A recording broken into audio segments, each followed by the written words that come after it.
বুধবারের দিনও ছিলাম বাদশা, বৃহস্পতিবারের সকালে আমরা ফকির।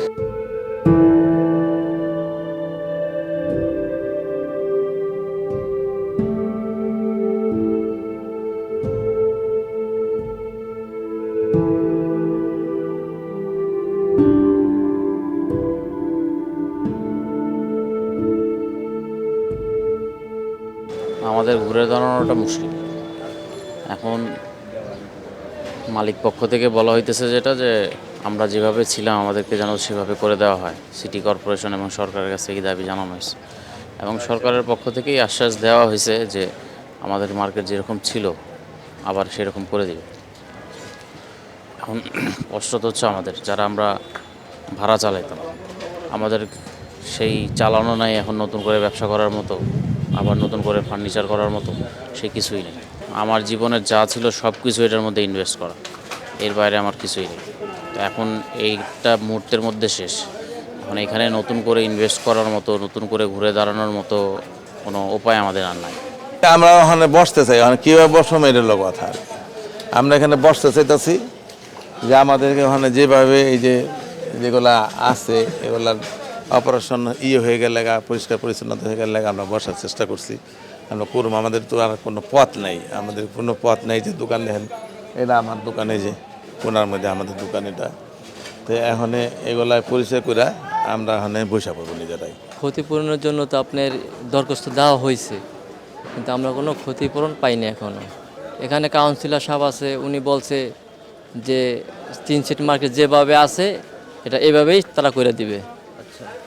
তারপর এখানে এমপি নানক সাহেব আসছিল, উনিও বলছে যে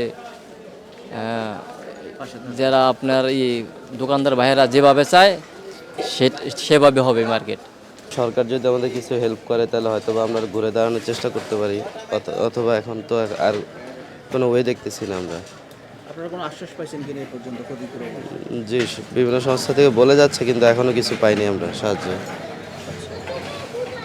ঘুরে দাঁড়াতে আসলে আপনাদের মূল প্রয়োজনটা কি? মানে এই যে নতুন করে পজিশন করলে কি প্রয়োজন? অবশ্যই আগে পজিশন দরকার, আমাদের সিটি কর্পোরেশনের সাহায্য দরকার, সরকারের সাহায্য দরকার। যদি সরকার আমাগর দিকে কোনো হেল্প করে, এছাড়া আর আমাগর কোনো উপায় নাই। আমরা তো একদম ফকির হয়ে গেছি এখন। আমরা বুধবারের দিনও ছিলাম বাদশা, বৃহস্পতিবারের সকালে আমরা ফকির। আমাগর আর কোনো উপায় নাই এখন। আমরা ঋণ যে কত পরিমাণ আছে তার কোনো হিসাব নাই। আমার 2 দোকানে প্রায় 45 থেকে 50 লক্ষ টাকার মাল। এই যে বাবার জমি বেচে আনছি, মানুষের ঋণ করে আনছি, কত চাপা। এখন আমরা কি করব? এছাড়া আমাগর আর কোনো উপায় নাই ভাই। আমরা ঋণ আছে প্রচুর টাকা, প্রায় 20 থেকে 25 লক্ষ টাকা এখনো ঋণ আছে। এই টাকা কেমনে কি করব? আল্লাহ ছাড়া কোনো উপায় নাই। আর যদি আমাকে প্রধানমন্ত্রী যদি আমাদের দিকে একটু হেল্প করে, তো এখন হলে আমরা দ্রুত যদি আমাদের এই পুনর্বাসনটা কইরা দেয় তাহলে আমরা চলতে পারবো। এছাড়া আমাদের আর কোনো উপায় নাই ভাই। পকেটে টাকা নাই, কিভাবে কি করি এখন। ওই খুবই খারাপ অবস্থায় দিন যাচ্ছে। মনে করেন আগে ওই বিক্রি করতাম, বিক্রি দিয়ে বাজার করতাম, এই খুবই খারাপ অবস্থায় যাচ্ছে দিনকাল।